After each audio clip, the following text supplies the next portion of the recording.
we know Sammy's had an amazing career. We're talking 50 years. I mean, we're going back to, what, early 70s when all this started. So this is one of those what if questions.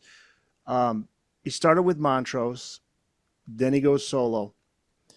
The self-titled debut for Montrose is a classic, of course, but he goes solo in '76. 9 out of 10 Scale was the first solo album. Then he hits his peak commercially in early '80s, mid '80s. Standing Hampton, Three Lock Box, VOA, which has I Can't Drive 55. Then comes Van Halen in 1985. But we later find out that he was considered at one point to possibly be the singer of Van Halen. There was that talk that Ted Templeman and Warner Brothers were saying, well, it's a little tough with Dave's voice. Maybe Ted obviously knew Sammy through the Montrose album because he produced it. Here's the big what if. What if that happened? What if it was the reverse? How would things have panned out for Sammy and Van Halen if he was in the band then? Because I have my thoughts on this. Ooh, that's a juicy one. Yeah.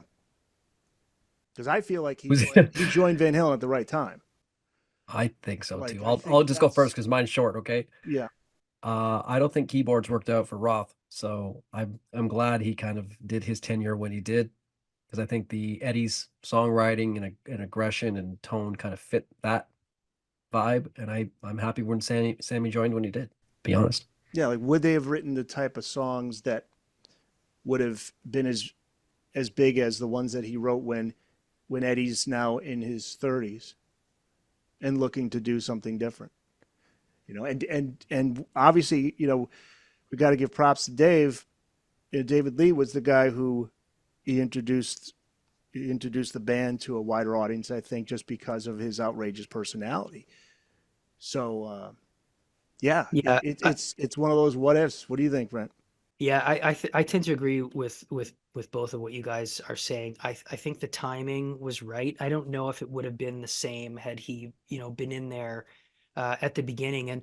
And props to Roth, as you say, right? I mean, he made that band more than a band. They were larger than life, right?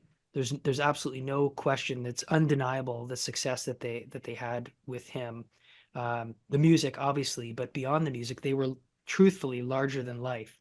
I think Sammy came in at the right time because he was able to take this larger than life machine and just hone the musicality of it even more. Him coming in with, look, there's no question, a broader vocal range, guitar playing chops, some more experience as a songwriter.